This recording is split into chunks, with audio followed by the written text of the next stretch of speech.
Päivi Erapuu, and today I want to talk about design direction, tackling fashion overconsumption with a mindset change. And I'm a fashion designer myself. I used to design clothes in a slow fashion brand, but I started to question why and what is my responsibility as a designer when it comes to overconsumption.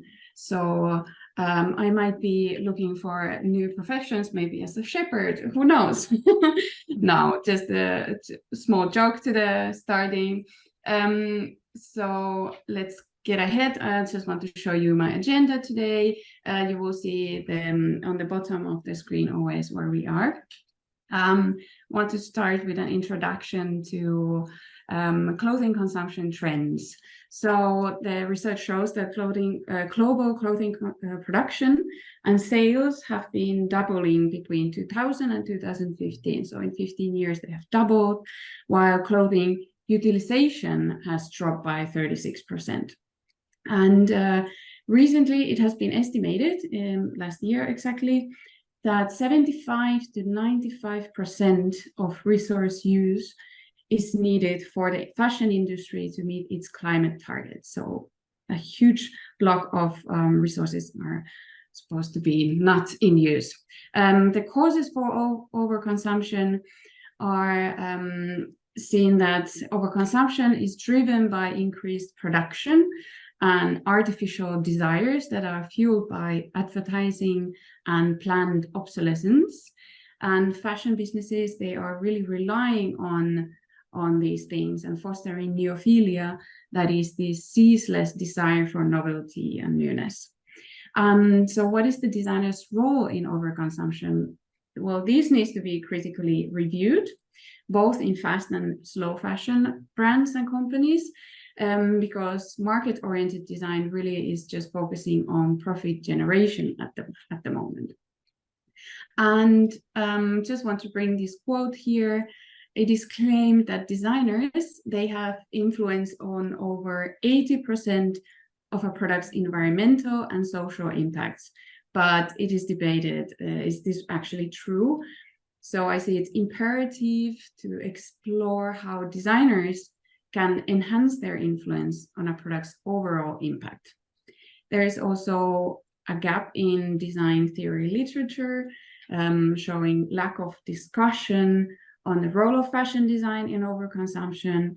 And there's an emphasis needed for designers to critically reflect on their own role in overconsumption.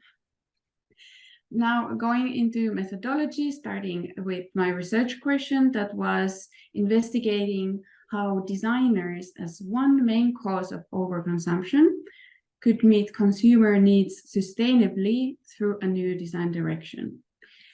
So my research took a qualitative research approach in sustainable fashion and design, utilizing a combination of literature review and a causal layered analysis.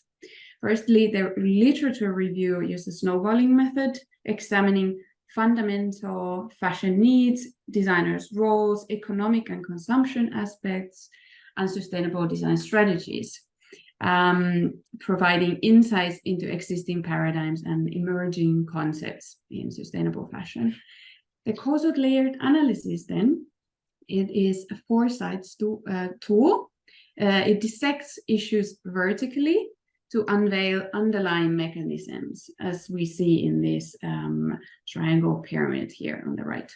It is a method that is not used to predict future, but imagining alternative futures based on past and present analysis. So the process was going through step by step, starting from the top with litany, looking at quantitative issues or trends, then looking into social causes that established the paradigm, then looking into worldview or discourse that are legitimizing the structures, really kind of examining the deeper structures that support the paradigm. And then on the last level, on the myth and metaphor level, we uncover unconscious dimensions of a problem to really establish a rather emotional level. And interestingly, Sohail Inayatullah, who created this method, he said that who solves the issues depends on the level.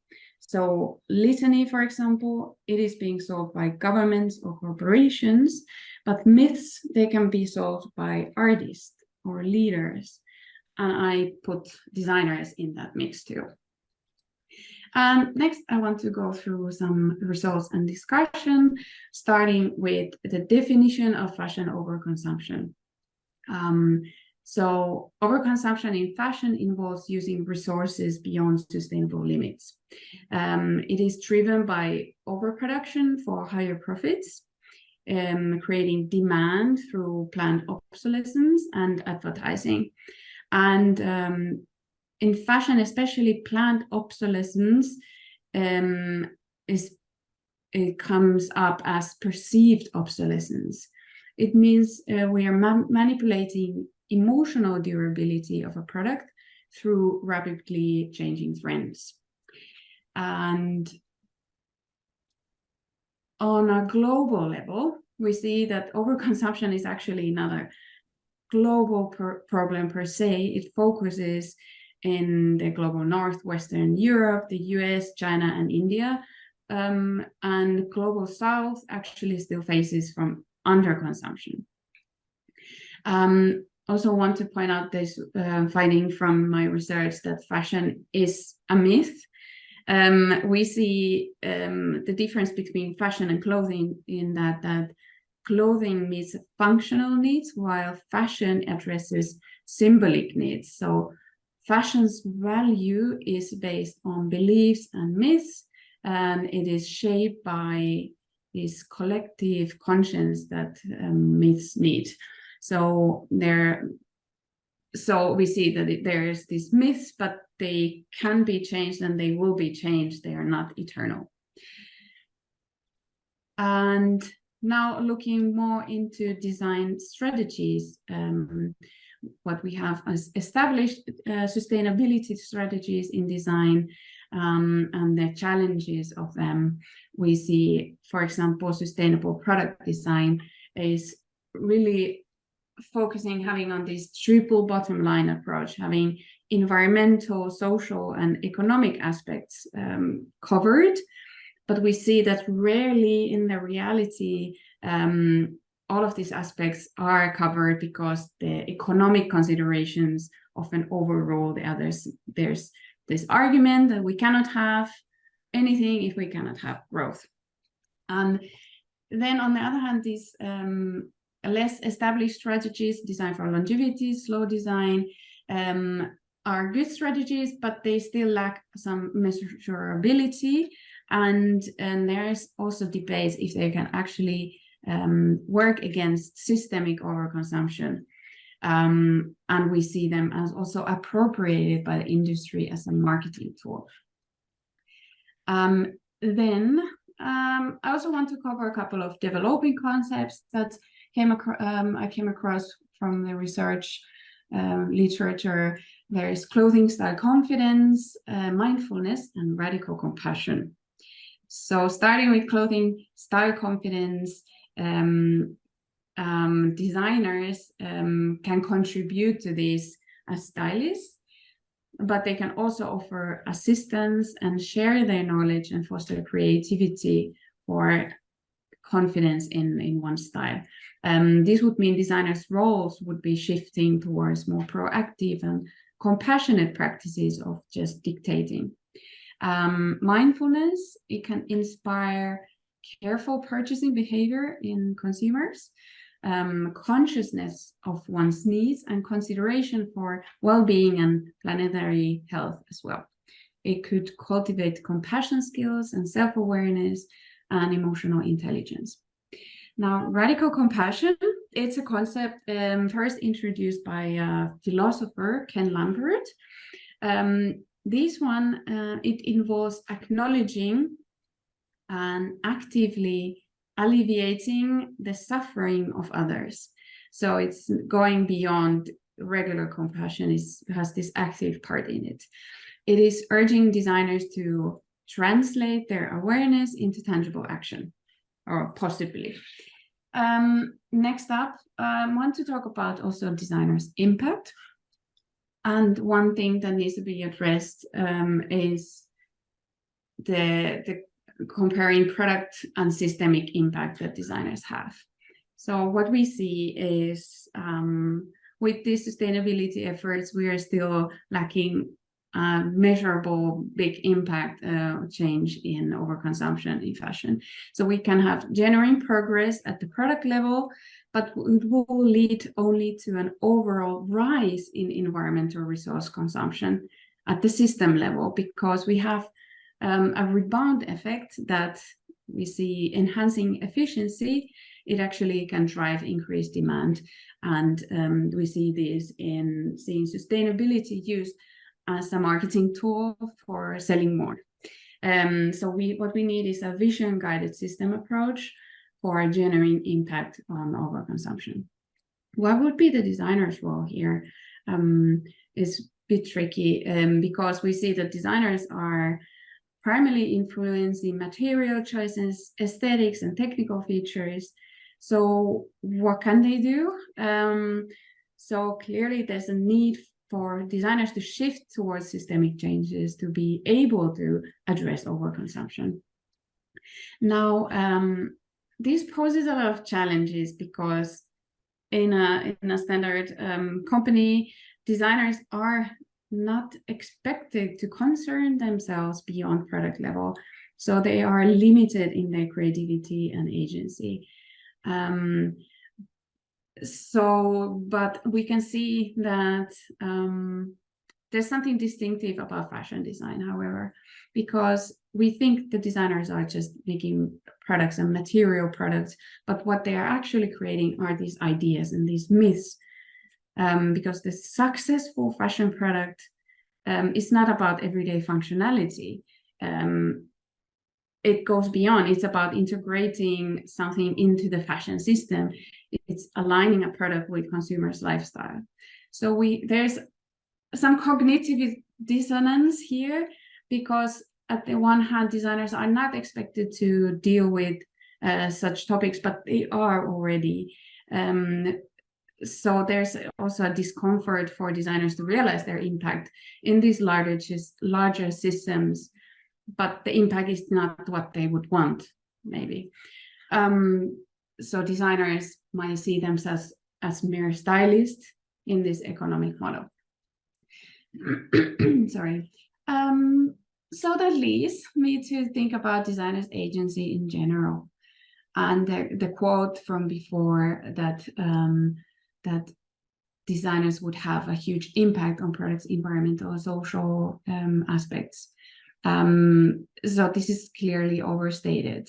Designers, they are constrained by the company's values, strategy, and their role in the company, their allocated design time, and their own knowledge of sustainability. So they're in this box. And if we consider the fashion system power, on the other hand, it's concentrated in great brand conglomerates. So they are the ones dictating market dynamics and sustainability interpretations. So designers themselves are quite small and powerless in this scene. At the same time, designers can have this idea, what can I do if the system is too big to fail? What can I do there? So what designers need to do is to adopt an activist mindset. So when they're armed with knowledge and agency, and they can find a role to play in here that can motivate them to go further. So there is this cognitive dissonance. You have to go towards that. I want to quickly go through the causal layered analysis then. It's largely just repeating what was already said. The first analysis is focusing on the current paradigm and starting with the litany of seeing overconsumption of trends and overflowing low-performing wardrobes when consumers are acquiring new clothing to signal identity and belonging through their clothes. The causes there are this hierarchy between designers and brands to create desirability. There is advertising that drives insecurity and offers fashion as a false remedy. Political causes and economic prosperity fueling technological innovations and increasing production. But the worldview here is associating appearance with power and praise and trust in a society. There's discourse of sustaining neoliberal ideas about how wealth is distributed and human compassion is natural and doesn't have to be enforced. In this world, we see others as rivalry, and we see the designer as a creative genius, almost like a mythological creature. And then below at the bottom, there's the myth of the citizen as a kind of a blank canvas. They don't have identity unless it's consumed. They need to be told how to perform themselves, and the designer is there to create these benchmarks for belonging. Now, in analysis for the preferable future, starting with the litany, with the fact that fashion shifts from consumption to interaction, so consumption is up. We've emphasized community engagement and even ritualistic, slow-paced interaction. There's plural ways that designers' role can emerge. We see that equalitarian society is reducing the need for status-driven consumption.